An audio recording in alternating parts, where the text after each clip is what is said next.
मैंने आप लोगों को, अगर मैं बताऊं क्या पढ़ाया था, आरएस नोमेनक्लेचर सिखाया था। आरएस नोमेनक्लेचर का आज मैं बेसिक आइडिया लेके, और जो डिफिकल्ट डिफिकल्ट एग्जाम्पल होते हैं, बहुत सारे बच्चों के मेरे पास डाउट आता है कि सर इसमें कैसे होगा, तो उन डाउट्स के बेसिस पे जो थोड़े डिफिकल्ट एग्जाम्पल होते हैं ना, उनके आरएस करने आज सीखेंगे। बेसिक आइडिया क्या था आरएस का? अगर बेसिक आइडिया की बात करें तो आरएस में, आरएस उस कार्बन सेंटर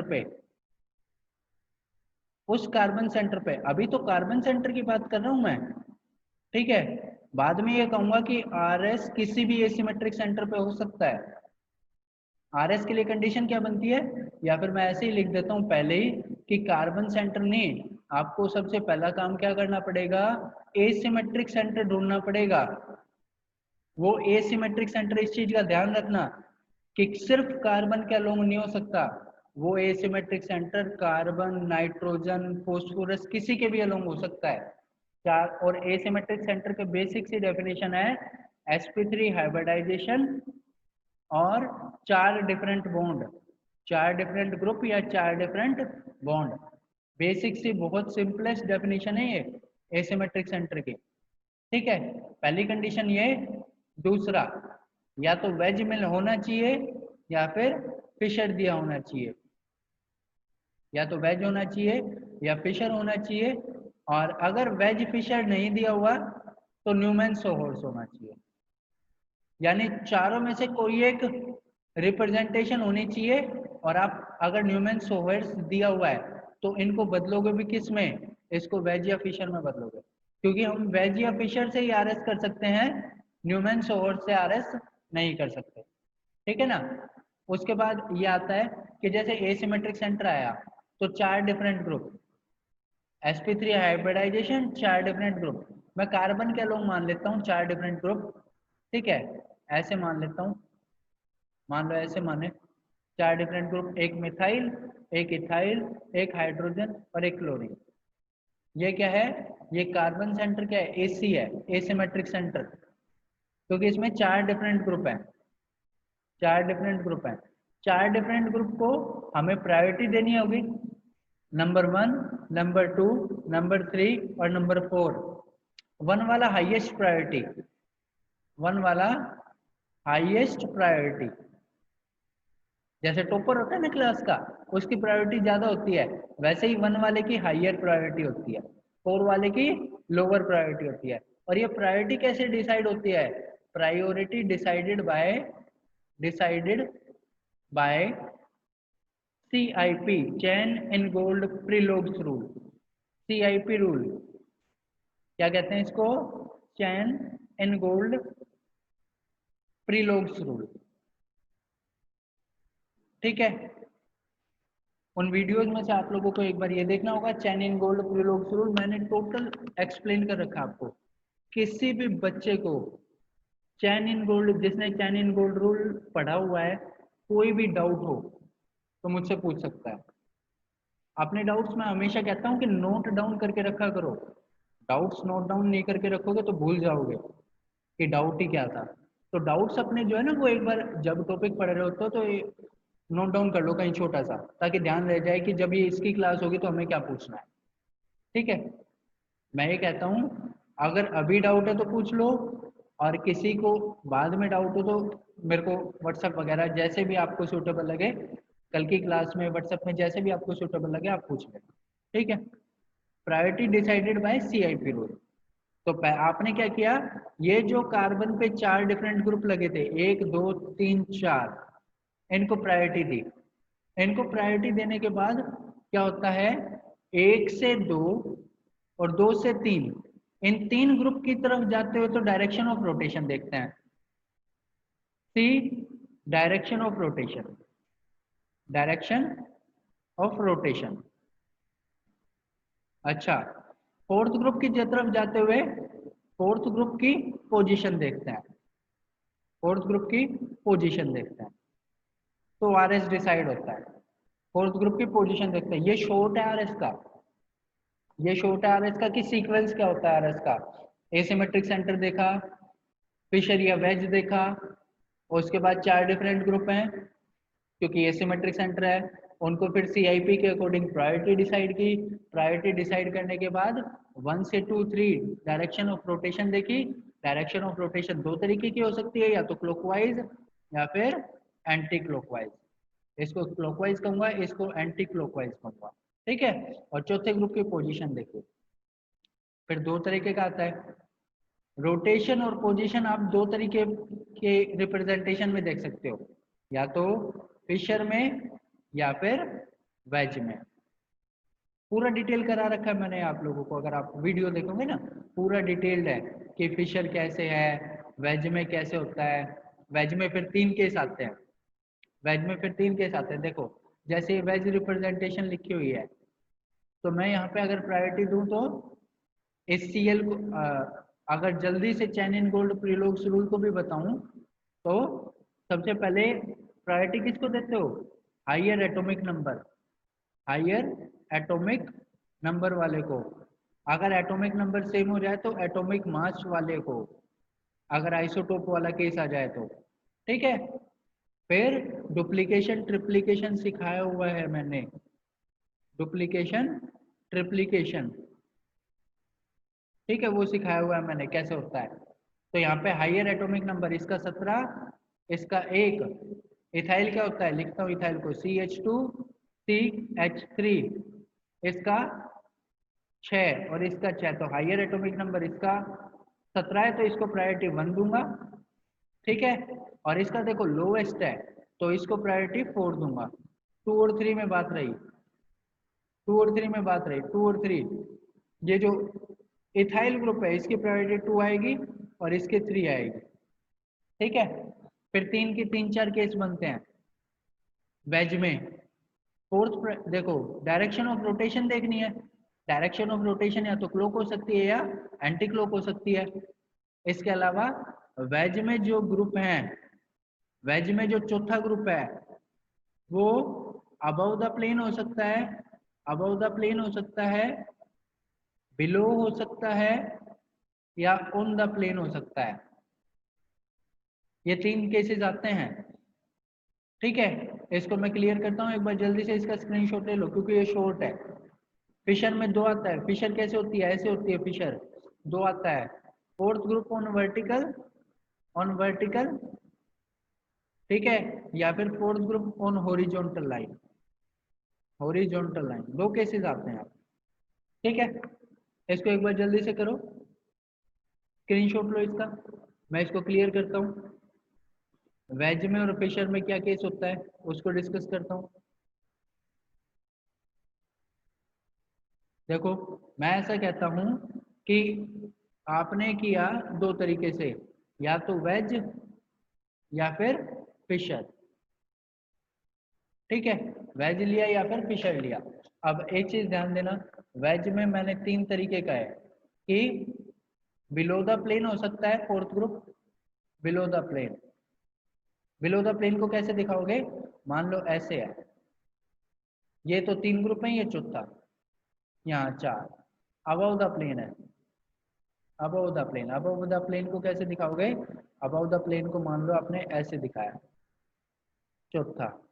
और ऑन द प्लेन को कैसे दिखाओगे, on the plane, on the plane को ऐसे दिखाओगे। ठीक है। ये चौथा यहाँ है। तो 3 केसेस बनते हैं। बिलो द प्लेन में देखो डायरेक्शन ऑफ रोटेशन 1 से 2 3 की तरफ जाते हुए अगर रोटेशन क्लॉकवाइज हुई तो R होता है, अगर रोटेशन एंटी क्लॉकवाइज हुई तो S होता है। ठीक है। अगर अबव द प्लेन में 1 से 2 3 की तरफ जाते हुए, ठीक है, अगर रोटेशन क्लॉकवाइज हुई तो S होता है, अगर रोटेशन एंटी क्लॉकवाइज हुई तो R होता है। इसका अपोजिट बिलो वाले का मैं ऐसे लिख देता हूं, बिलो वाले का अपोजिट।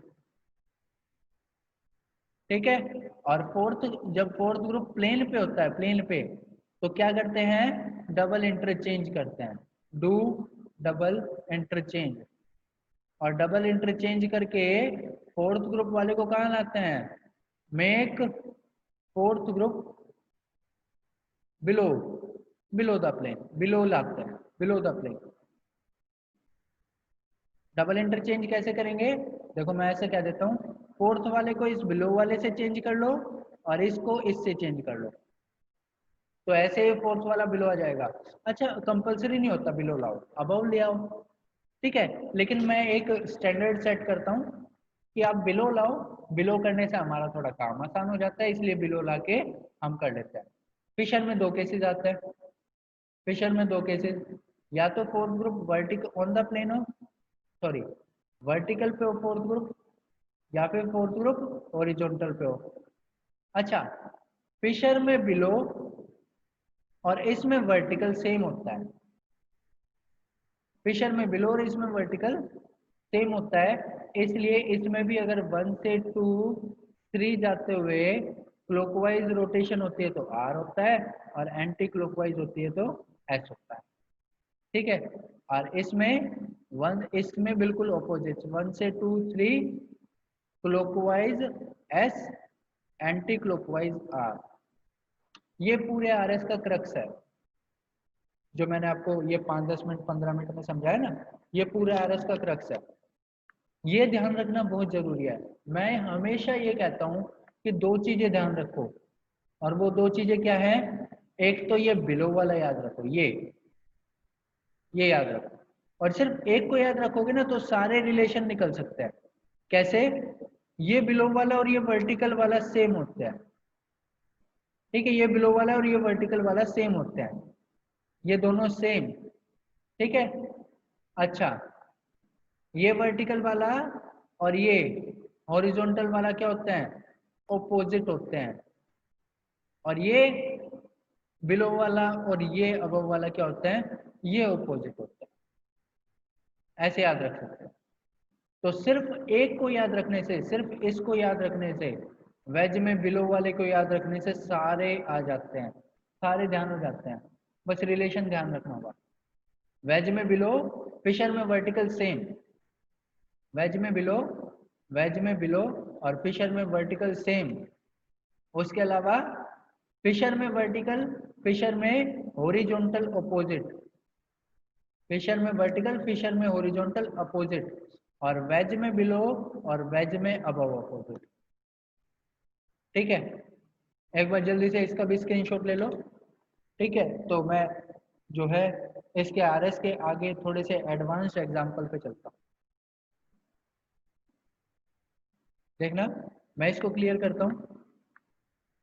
ये टॉपिक इंपॉर्टेंट है, क्योंकि पीछे नेट में भी एक क्वेश्चन आया था, नेट में क्वेश्चन था कि आरएस करना था और एनेंशियोमर डायस्टीरियोमर पूछ रखा था, ठीक है, और जैम में तो अप्रोक्सीमेटली हर बार इसका एक क्वेश्चन देता है, तो ये इम्पोर्टेंट है। मैं कहाँ पे करूँगा? मैं आज जो कवर करने जा रहा हूँ वो आरएस नोमेनक्लेचर इन नोरबोरेन, नोरबोरेन में आरएस की बात करने जा रहा हूँ, ठीक है। नोरबोरेन क्या होता है? ये होता है नोरबोरेन। इसमें बहुत बच्चों को डाउट रहता है आरएस में कि सर इसमें आरएस कैसे करें, ठीक है। नोरबोरेन के लिए इतना समझना, देखो नोरबोरेन को अगर मैं आपको समझाऊं तो नोरबोरेन में ये जो आगे वाले बॉन्ड होते हैं ना, ये एक ये बॉन्ड, एक ये बॉन्ड, ठीक है, और एक ये बॉन्ड, ये वाला तीसरा ये बॉन्ड, ये क्या होता है? Towards the observer. ये तीनों बॉन्ड क्या होते हैं? Towards the observer. I hope towards the observer का मतलब आपको समझ आता है। और इस कार्बन पे जो ग्रुप लगा होता है ना, मान लो कोई भी ग्रुप लगा है, मान लो R लगा है, कोई हाइड्रोजन लगा है, वो भी क्या होता है? वो भी आगे की साइड टूवर्ड्स द ऑब्जर्वर होता है, वेज की तरह मान के चलते हैं इसको, वेज की तरह, ठीक है। लिख देता हूँ, वेज की तरह मानो, वेज की तरह मानो, ठीक है। अच्छा, यहाँ पे अब मैं ऐसा लिखूं कि जब इसको दोबारा बनाता हूं और दोबारा बना के ये कहूंगा, ये जो तीन बॉन्ड होते हैं कौन से? एक ये बॉन्ड, एक ये बॉन्ड, ठीक है, और एक ये बॉन्ड, इसको बैक साइड में माना जाता है, बैक साइड में, बैक साइड, ठीक है। और इस कार्बन पे जो भी ग्रुप लगा होता है R, इसको क्या माना जाता है? इसको बिलो माना जाता है, बिलो द प्लेन। ठीक है। ये भी किस तरह माना हमने? वेज की तरह की रिप्रेजेंटेशन मान के करा, वेज की तरह मानो, तभी ये आपको बिलो अबव समझ आएगा, क्योंकि ऐसे बिलो वेज में ही बनाते हैं, ऐसे अबव वेज में ही बनाते हैं। ठीक है। इसके बाद दो चीजें और होती है, एक इसमें आता है एक्सो बॉन्ड और एक आता है एंडो बॉन्ड। एक आता है एक्सो, एक आता है एंडो। एक्सो कब होता है? एक्सो जब होता है जब ये ऊपर की साइड ऐसे लगा होता है। देखो ये ब्रिज ऊपर है ना, और ब्रिज वाली साइड ये जो ग्रुप है ये लगा हो, चाहे हाइड्रोजन चाहे कुछ भी, तो इसको क्या माना जाता है? इसको कहा जाता है एक्सो बॉन्ड। तो आपको मान लो किसी ने कहा कि एक नॉर्बोरेन दिया हुआ है और इसमें एक्सो बॉन्ड कौन सा है, तो ऐसे जो ऊपर हाइड्रोजन लगा है किसी भी कार्बन पे, इस पे, यहाँ, ये यहाँ, ये ऊपर की साइड यहाँ, ये सारे क्या हैं? एक्सो हाइड्रोजन है। ठीक है। और दूसरी तरीके का होता है एंडो। एंडो कैसे माना जाता है? देखो मैं ऐसे लिखता हूँ, ये जो डाउन होता है ना, यहाँ डाउन, यहाँ डाउन, इसको एंडो कहा जाता है, इसको एंडो कहा जाता है। तो आपको कहा कि नॉर्बोरेन में एंडो बताओ, तो आप क्या करोगे? देखो ये ब्रिज है, ये ब्रिज है, और ये क्या है? ब्रिज से दूर है। मैं ऐसे भी लिख देता हूँ, ब्रिज से दूर, नीचे की तरफ, नीचे की तरफ। ठीक है, तो एंडो माना जाता है। ऊपर की तरफ होता है तो एक्सो माना जाता है। मैं ऐसे लिखता हूँ, देखो ये H, यहाँ नीचे वाला H, ये नीचे वाला H, ये नीचे वाला। ठीक है, ये सारे कैसे हैं? ये सारे एंडो है। ये एक्सो बताया मैंने आपको, एंडो बताया, कैसे आपको एक्सो एंडो मानना है। इसके बाद में देखना, जल्दी से इसका स्क्रीनशॉट ले लो ताकि इसको क्लियर करूं, फिर मैं आगे चलूं। देखो इसके बाद मैं ऐसा कहता हूं, आपको मैंने एक्सो एंडो बताया। एक्सो क्या है? देखो ये है एक्सो, और एंडो क्या है? ये है एंडो। क्या एंडो? ये नीचे की साइड एंडो, इसको एंडो का। अब देखो एक्सो एंडो को आपने को मानना किस तरह है? एक्सो एंडो को आपको वेज की तरह ड्रॉ करना है, वेज की तरह। कैसे? ये नॉर्बोरेन बनाई, और जब बॉन्ड एक्सो है ना, तो एक्सो का मतलब बॉन्ड अबव द प्लेन है, ऐसे। एक्सो का मतलब अबव द प्लेन मानो, अबव द प्लेन। ठीक है। और एंडो का मतलब क्या मानो? एंडो का मतलब वेज में बिलो द प्लेन मानो। कैसे मानो? वेज में बिलो कैसे मानते हो? देखो ये ऐसे, इसको बिलो द प्लेन। ऐसे अगर आरएस करोगे तो आरएस करना बहुत आसान हो जाएगा। क्या करना होगा यहाँ पे? ये बाईसाइक्लो कंपाउंड का भी नाम देना होगा, और इस कार्बन की आरएस पोजीशन भी देनी होगी।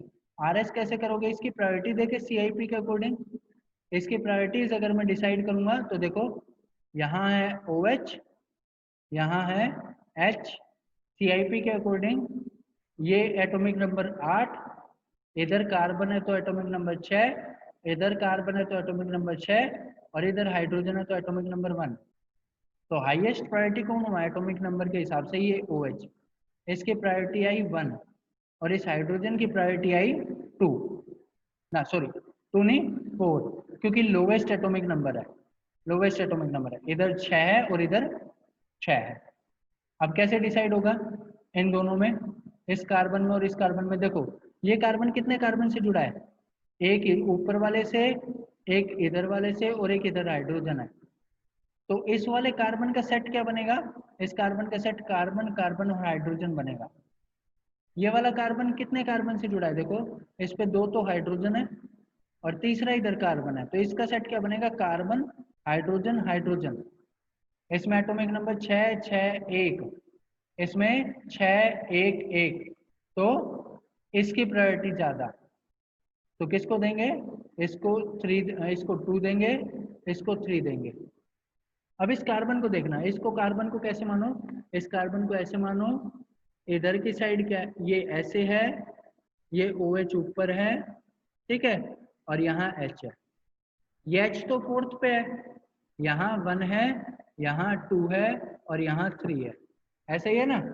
तो रोटेट करो, रोटेशन करोगे देखो 1 से 1 इधर, 2 इधर, 3 इधर, 1 से 2 3 क्लॉक रोटेशन होगी। यहाँ पे भी देख लो 1 से 2 3 क्लॉक रोटेशन हो गई। क्लॉक रोटेशन फोर्थ बिलो देख देता हूँ, clock rotation fourth below, fourth below में आर क्या लिखते हो, आर क्लॉक वाले को ही लिखते हो, ठीक है। इस तरह इसका आर एस आएगा, इस तरीके से आर एस होगा इसका, इसको ध्यान रखना, इंपॉर्टेंट एग्जाम, इस तरीके के एग्जाम्पल थोड़े से इंपॉर्टेंट है। बात समझ आई,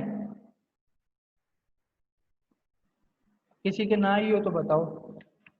इस तरीके के एग्जाम्पल्स को मैं इंपॉर्टेंट कर रहा हूँ। एक एग्जाम्पल और देखना, यहाँ पे मैं एक एग्जाम्पल और लिखता हूँ, इसको क्लियर करता हूँ,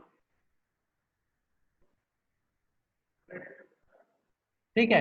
एग्जाम्पल देखो, मैं एग्जाम्पल लिखता हूँ, जैसे मैंने लिखा देखो, मैंने एग्जाम्पल लिखा, यहाँ H लगा दिया, ठीक है। इसके अलावा यहाँ डबल बॉन्ड लगा देता हूँ, यहाँ कार्बन लगा देता हूँ। बहुत थोड़ा सा टीडियस सा एग्जाम्पल है, यहाँ H है। कितने एसिमेट्रिक सेंटर है, वो ठाकुर पूछता है ना कितने आदमी थे ना, वो गब्बर, मैं पूछता हूँ कितने एसिमेट्रिक सेंटर हैं, कितने हैं?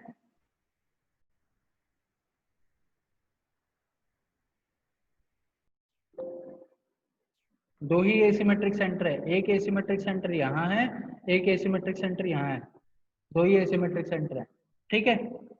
इधर CH2 है, दो हाइड्रोजन कॉमन हो गए, इधर डबल बॉन्ड है, sp2 हाइब्रिडाइजेशन पे कभी भी एसिमेट्रिक सेंटर की बात नहीं करते, ठीक है। तो देखो अब मैं ऐसे कहता हूँ, इस फ्रंट वाले कार्बन को लेता हूँ, इस फ्रंट वाले कार्बन को लूंगा, डबल बॉन्ड का डुप्लीकेशन कैसे बताया हुआ है आप लोगों को, डबल बॉन्ड हटाओ, ठीक है, और डबल बॉन्ड हटा के ना यहाँ एक कार्बन ऐसे जोड़ दो, यहाँ एक कार्बन ऐसे जोड़ दो, डुप्लीकेशन हो गई, डुप्लीकेशन हो गई, ठीक है। अच्छा, कैसे होती है duplication, carbon double bond carbon CH2, तो कैसे मानोगे इसको, सिंगल बॉन्ड मानो, C सिंगल बॉन्ड C, एक कार्बन यहाँ जोड़ा, एक कार्बन यहाँ जोड़ा, तो एक कार्बन यहाँ हो जाएगा ऐसे। अच्छा, यहाँ भी डुप्लीकेशन, ट्रिपली यहाँ पे डुप्लीकेशन करोगे इस ऑक्सीजन वाले की, तो कैसे करोगे डुप्लीकेशन, एक ऑक्सीजन यहाँ जोड़ा, एक कार्बन इस ऑक्सीजन को, ऐसे डुप्लीकेशन हो गई, क्योंकि मैंने प्रैक्टिस की हुई है इसलिए मेरे को पता है डुप्लीकेशन कैसे जल्दी से हो जाएगी, ठीक है। थोड़ा सा उस डुप्लीकेशन वाला प्रैक्टिस करो, ट्रिप्लीकेशन वाला प्रैक्टिस करो। अब प्रायोरिटी दो, प्रायोरिटी कैसे दोगे, इस कार्बन पे चलो, इधर हाइड्रोजन है, इधर कार्बन है, इधर कार्बन है, इधर कार्बन है, तो हाइड्रोजन का एटॉमिक नंबर क्योंकि लोएस्ट आएगा, इसकी तो फोर्थ प्रायोरिटी रहनी है, इसकी फोर्थ प्रायोरिटी रहनी है। इस कार्बन पे चले, इस कार्बन पे सेट क्या बना देखो, इधर भी कार्बन से जुड़ा है, इधर भी कार्बन से जुड़ा है, इधर भी कार्बन से जुड़ा है, कार्बन कार्बन कार्बन, इस कार्बन पे चले, इस पे इधर कार्बन से जुड़ा है, इधर ऑक्सीजन से जुड़ा है, इधर ऑक्सीजन, सेट क्या बना, कार्बन ऑक्सीजन ऑक्सीजन। इस ऊपर वाले कार्बन पे गए, क्या यहाँ दो हाइड्रोजन है, सेट क्या बना, इधर कार्बन से जुड़ा है, तो सेट बना कार्बन हाइड्रोजन हाइड्रोजन। अब इजीली बता सकते हो, इधर 6 1 1 है, इधर 6 6 6 है, इधर 6 8 8 है, तो हायर प्रायोरिटी किसकी, हायर प्रायोरिटी इस 8 वाले की, इसकी प्रायोरिटी 1, इसकी प्रायोरिटी 2, इसकी प्रायोरिटी 3, इसकी प्रायोरिटी 4। तो रोटेशन कैसे हुई, 1 2 3 anti clock, fourth priority above. मैंने आपको याद करने का तरीका क्या बताया, बिलो, बिलो है तो क्लोक आर है, एंटी क्लोक एस है, क्योंकि आर लिखते टाइम क्लोक में हाथ घूमता है, एस बनाते टाइम एंटी क्लोक में हाथ घूमता है। तो अबव है तो उल्टा हो जाएगा, फोर्थ वाला, फोर्थ बिलो है तो ये है, फोर्थ अबव है तो उल्टा हो जाएगा, आर वाला ये हो जाएगा, एस वाला ये हो जाएगा। तो ये कैसा हो गया, ये आर हो गया। अच्छा, पीछे वाले का निकाल के देखना, इसका ये सिमेट्रिक सेंटर है ना, इसका निकाल के देखना। किसी को भी डाउट हो तो मेरे को आज शाम से ही, आज शाम को ही पूछे, ठीक है। इसका आर ही आएगा, पहले बता देता हूँ, इसका भी आर ही आएगा, ठीक है। सूडो एसिमेट्रिक सेंटर का कंसेप्ट कब आता है, जब अगल बगल में दो सेम ग्रुप हो जिनकी आर एस अलग अलग हो। जैसे ऐसे ले लेता हूँ, देखना, इधर मानो मैंने लिया ओ एच, इधर लिया एच, इधर है, यहाँ है, देखो O H C H three, यहाँ पे भी है, यहाँ पे भी है, यहाँ पे ये है ओ एच, और यहाँ है सी एच थ्री, ठीक है। जब आप आर एस करोगे ना, आर एस 3 जगह के हो सकती है, एक दो, इन 2 जगह तो हो सकती है, आप लोगों को दिख रहा होगा। ये तीसरी जगह जो है ना, ये तीसरा वाला कार्बन, आप लोगों को राइट साइड में और लेफ्ट साइड में दोनों साइड सेम ग्रुप दिख रहा है, लेकिन इन दोनों ग्रुप की ना आर एस अलग है। जब ग्रुप सेम हो और आर एस अलग हो तो ऐसा सेंटर बनता है स्यूडो एसिमेट्रिक सेंटर, ऐसा सेंटर बनता है pseudo asymmetric centre. R S करोगे ना, इसका आर आएगा, इसका एस आएगा, और अब ये फोर्थ, ये जो तीसरा वाला कार्बन बना ना, इसमें एक है ओ एच, ठीक है, एक है एच, इधर है एस वाला ग्रुप, और इधर है आर वाला ग्रुप। और मैंने जब CIP रूल कराए थे ना, तब आप लोगों को ये बताया था कि आर की प्रायोरिटी ना एस से ज्यादा होती है, आर की प्रायोरिटी एस से ज्यादा होती है, ठीक है। तो अब देखना, इधर चले ऑक्सीजन 8 एटॉमिक नंबर, इधर चले एक वाला, इधर चले 6 एटॉमिक नंबर, इधर चले 6 एटॉमिक नंबर। तो सर हाईएस्ट प्रायोरिटी किसकी, मेरे हिसाब से हाईएस्ट प्रायोरिटी इस ऑक्सीजन वाले की 1, और लोवेस्ट प्रायोरिटी किसकी, इस 4 वाले की। 2 3 में डिसाइड करना होगा, इसमें और इसमें डिसाइड करना होगा कि किसको 2 देंगे, किसको 3 देंगे। देखो 6 एटॉमिक नंबर इधर आए, और 6 आते ही सब कुछ सेम है, इधर ओ एच है, इधर ओ एच है, इधर सी एच थ्री है, इधर ओ एच है, H S C H three है, ग्रुप सारे सेम है। आप आगे चल के एटॉमिक नंबर, एटॉमिक मास के बेसिस पे नहीं डिसाइड कर सकते, डुप्लीकेशन ट्रिप्लीकेशन के बेसिस पे नहीं डिसाइड कर सकते, तो क्या करोगे, आर एस के बेसिस पे डिसाइड करोगे। आर की प्रायोरिटी एस से ज्यादा होती है, और आर की प्रायोरिटी एस से ज्यादा होती है, तो ये सेकंड प्रायोरिटी है, ये थर्ड प्रायोरिटी। यहाँ पे सेकंड लिखूंगा और यहाँ पे थर्ड लिखूंगा, और अब आर एस हो जाएगा। क्यों, देखो रोटेशन कैसे हो रही है, क्लॉक रोटेशन हो रही है, क्लॉक रोटेशन के साथ फोर्थ ग्रुप कैसे है, डाउन है, और फोर्थ ग्रुप डाउन है, तो ये कैसा है, आर है। और आर कैपिटल वाला नहीं, सूडो एसिमेट्रिक सेंटर के केस में स्मॉल आर एस देते हैं, सूडो एसिमेट्रिक के केस में स्मॉल आर एस देते हैं, ठीक है। तो कैसा होगा ये होगा small R, small R, rule वही रहेंगे, बस कैपिटल आर की जगह स्मॉल आर आएगा, कैपिटल एस की जगह स्मॉल एस आएगा। कैसे, जैसे ऐसे 4 मेंबरिंग बना दी, ये ओ एच यहाँ बना दिया, ये एच नीचे बना, इसको पता है कैसे मानोगे, जब ये ओ एच ऊपर है ना, तो इस ओ एच को ऐसे मानो, ऐसे आगे की साइड, ऐसे आगे, ऐसे ओ एच, और इस एच को ना ऐसे पीछे मानो, ऐसे ऐसे, ऐसे मानो इनको। अब आर एस करना आसान हो जाएगा, देखना यहाँ पे अगर CH3H लिख दिया ना, इस CH3 को कैसे मानो, ऐसे मानो, ऐसे ऐसे, और इस H को कैसे मानो, ऐसे मानो। अब आर एस करना आसान हो जाएगा, ठीक है। अच्छा, अगर ऐसे करूं, 6 मेंबर रिंग ले लो, ऐसे ले लो,